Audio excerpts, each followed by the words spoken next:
I was at school with three of my closest friends, all of us working on preparations for the school play. We were laughing, joking around, and just enjoying the afternoon together when the topic of the attic came up.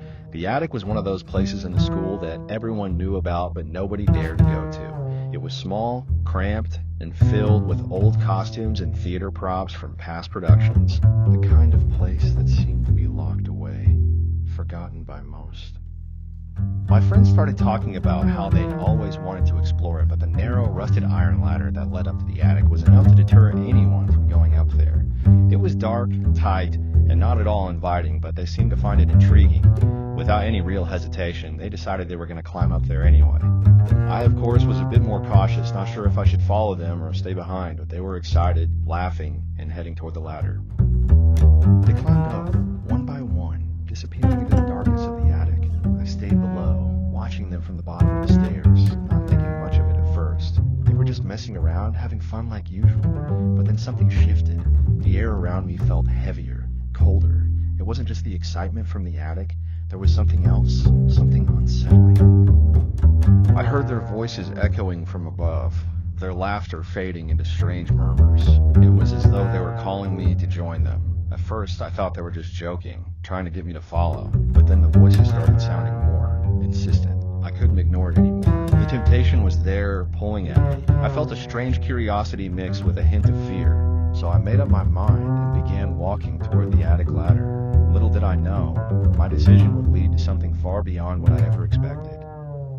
As I stood there, trying to convince myself that I was just hearing things, I suddenly heard it, a faint whisper from the direction of the attic. At first, I thought it was one of my friends playing a prank, their voice muffled by the distance in the walls, but then the whispering grew louder, more distinct, and I could clearly hear my name being called. "Come here, come up." It wasn't just a voice, it was as if something was beckoning me, urging me to go upstairs. I paused for a moment, trying to shake off the growing unease. My friends had to be messing with me. They were always trying to scare me with tricks like this, and the attic was the perfect place to do it. I stood there for a while, waiting for them to reveal themselves, to show themselves behind a corner, but there was no sign of anyone. The silence lingered, only to be broken by the voices again. This time, they were louder, clearer, and echoed down the narrow hallway. It was as if the walls themselves were amplifying the call, each whisper more persistent than the last.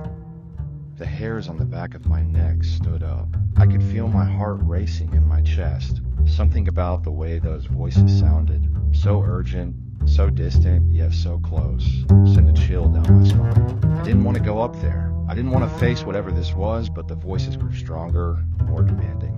I tried to tell myself it was just a joke, that my friends were up to something, but my gut told me it wasn't.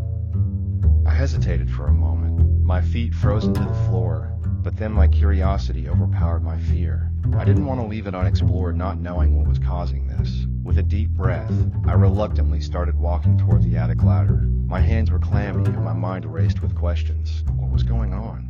Why was I feeling so drawn to this place? Despite the fear creeping up on me, I knew I had to see for myself. With a deep breath, I mustered the courage to climb the iron ladder.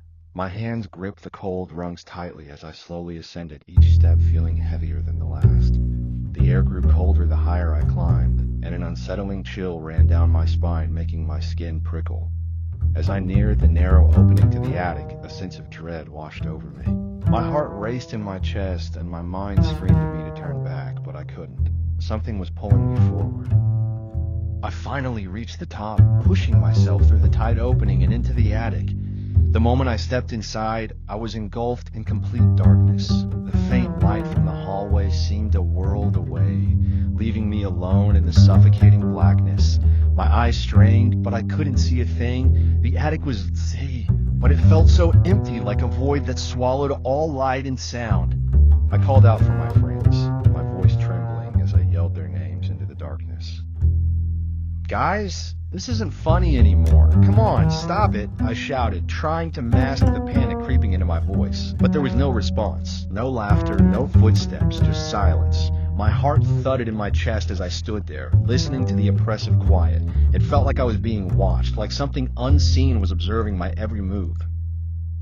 As I waited for a reply that never came, a cold realization began to settle in. My friends had never been here. The voices that had called me were not theirs, and now that I was here, alone in the dark, it dawned on me. Something wasn't right. There was no sign of anyone. It was just me, and the overwhelming silence, and the fear that started to creep up on me felt like it was clawing at my sanity. I climbed back down the ladder, my legs feeling weak and unsteady from the rush of fear coursing through me. As I stepped back into the hallway, I expected to hear the sound of my friends laughing or talking, but there was nothing. No footsteps, no voices, just an eerie silence that seemed to hang in the air. I walked quickly toward the theater, calling their names once more, but still there was no answer. When I entered the theater, my heart sank. The room was completely empty. No sign of my friends, no traces of their presence. The tables were undisturbed. The lights flickered faintly in the corners, but it was quiet, too quiet. I looked at my watch. How could it be? Hours had passed, but it felt like only minutes since I'd last seen them. They must have left. Why hadn't anyone told me? I stood frozen in the center of the room, trying to piece together what had just happened. How could I have missed it? How could they have all disappeared without a trace? My mind raced with questions, each one more chilling than the last. I kept looking at the doors, half expecting them to burst open and my friends to walk in, laughing at their prank. But nothing came, only the oppressive silence. As the cold reality set in, a wave of isolation swept over me. I was completely alone. The weight of the fear that had been building up in the attic now turned into a gnawing panic. What kind of twisted game was this? And why had I been left behind? The walls of the theater felt like they were closing in on me, and with every passing second, I felt more trapped, more vulnerable. Something was terribly wrong, and I didn't know how to escape it. I tried to make sense of what happened, to tell myself it was just a strange trick of the mind or some kind of bizarre prank. But the more I thought about it, the less rational it seemed. How could all my friends have disappeared without a trace? Where did they go? Why didn't anyone hear me calling for them? My mind kept racing in circles, trying to find an answer that made sense, but it never did. The voices, the ones I had heard in the corridor calling my name, still echoed in my mind. They weren't as loud as before, but they lingered like whispers trapped in the back of my consciousness, reminding me of the fear I felt. Even now, when I'm alone in a quiet room, I can almost hear them again. Soft, insistent, always beckoning. The feeling of that darkness in the attic, the cold emptiness that swallowed my friends, still clings to me. No matter how much I try to move on to convince myself that it was just a moment of panic or exhaustion, I can't forget what happened that day. Every time I walk through that school, I feel a shiver down my spine. I try to rationalize it, but deep down, I know that something unexplainable happened in that attic. The truth is, I don't want to believe it, but I can't deny it either. The mystery remains unsolved, and it's something I carry with me. That afternoon changed me in ways I can't describe. I don't know if it was the work of something supernatural or just my mind playing tricks on me, but the sense that something beyond this world was at play that day has never left me. I can't shake the feeling that I was meant to see something, to experience something, but I still don't know what. And perhaps that's what scares me the most.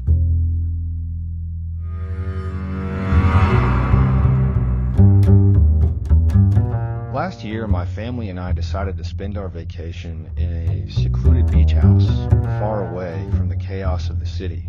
The place was isolated, surrounded by nothing but sand, water, and the occasional distant bird call. It was the perfect getaway for some peace and quiet. The beach itself was beautiful and peaceful, with very few people around, giving it an almost unreal sense of serenity. We spent our days walking along the shore, feeling the sand between our toes and breathing in the salty air.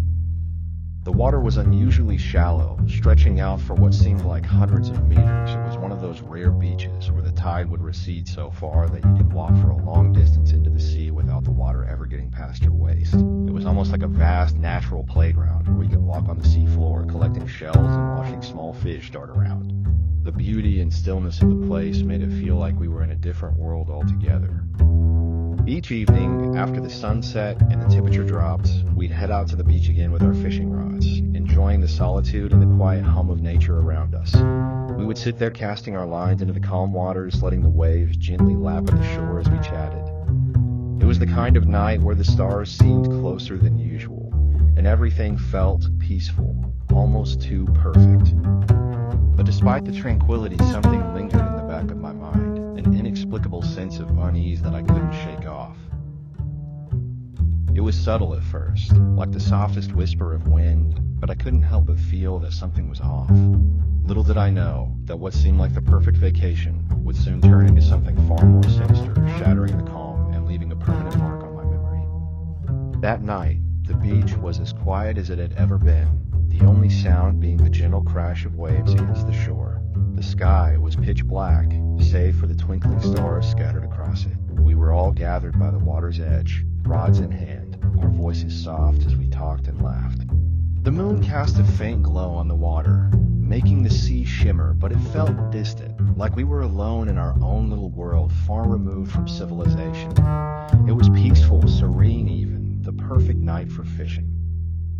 The shallow water stretched out before us, the tide pulling back so far that we could barely see where it ended. It was as if the ocean had receded into another dimension, leaving behind only a vast expanse of wet sand and small pools where the water had been. We cast our lines and settled in, the stillness of the beach wrapping around us like a heavy blanket. It felt like the perfect escape from everything, a rare moment of complete peace. My family was in high spirits, everyone enjoying the calm night without a worry in the world. For a while, it seemed like any other ordinary night on the beach, just a family fishing together. Nothing unusual or out of the ordinary. We joked, teased each other about who would catch the most fish, and marveled at how beautiful the stars looked in such an isolated place. It was a moment of pure happiness, with the kind of serenity you only find when you're completely disconnected from the world. The water was quiet, calm, almost inviting us to relax even more, to forget about everything else. But even in that peace, something felt off. There was a strange energy in the air, a subtle shift that I couldn't explain. The silence felt thicker, like something was lurking just beyond the edge of our perception. The shadows of the night seemed deeper, more pronounced, and as I glanced out over the water, I couldn't shake the feeling that we weren't truly alone. It was as if the ocean itself was holding its breath, waiting for something to happen, and little did I know, something was about to make itself known.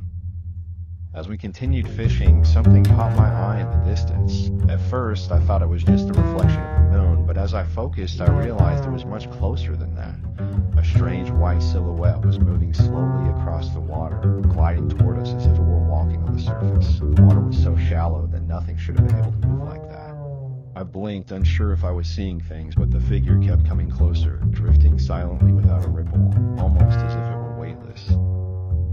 The sudden shift in the atmosphere was undeniable. My heart started to race as I looked around at my family, hoping someone else saw it too. Their faces went from casual to confused and then to frightened as they all turned to look in the same direction. We were frozen, eyes locked on the figure that seemed to glide effortlessly toward our boat. It was eerie, unnatural. We could see its outline clearly now, but there was no movement, no sound, nothing to suggest it was anything other than a strange and unsettling apparition. The strangest part was how it moved. There was no splash, no disturbance in the water, just that pale white form, calmly drifting in our direction as if walking on air. My body went cold, and for a moment, I thought I was dreaming. But as I looked at the others, their faces as pale as mine, I knew they felt it too. We were all experiencing the same thing, something we couldn't explain. Every instinct in me screamed to get away, but my feet were rooted to the spot, my eyes unable to look away from the figure. The closer it got, the more I felt that familiar, bone-chilling sensation, the kind you get when you know something isn't right, when you feel deep down that you're not meant to witness whatever it is that's coming toward you. I wanted to scream, but no sound came from my throat. We were all silently watching as it grew nearer, the tension thick in the air until suddenly, without warning, it vanished. The figure disappeared into the darkness as quickly as it had appeared, leaving us in stunned silence, unsure of what we had just witnessed. The figure continued to get closer, its speed increasing as it glided across the water. It was moving so quickly now, and the panic in the boat was palpable. My heart raced, and I could feel the tension building in the air around us. My family was frozen, staring at the approaching shape in complete silence, too terrified to move or speak. The closer it came, the more the air around us seemed to thicken with fear, like something was suffocating the very atmosphere. Then, in the blink of an eye, the figure was gone. It didn't fade away slowly, it didn't drift off into the distance. One moment it was there, and the next, it had completely vanished. There was no splash, no disturbance, not even a ripple to mark its disappearance. It was as if the water itself had swallowed it whole. My breath caught in my throat as I looked around, trying to make sense of what had just happened. My family was just as confused and horrified as I was. None of us could say a word, our minds trying to comprehend the impossibility of what we had just witnessed.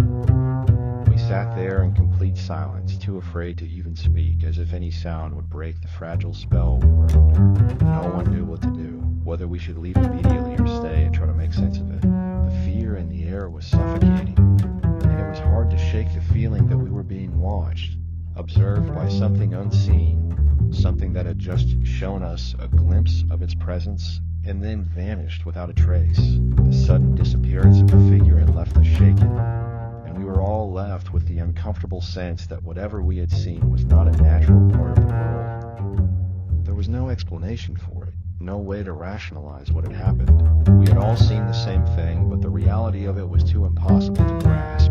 The terror settled deep in my chest, and as we slowly made our way back to shore, the weight of the experience haunted us.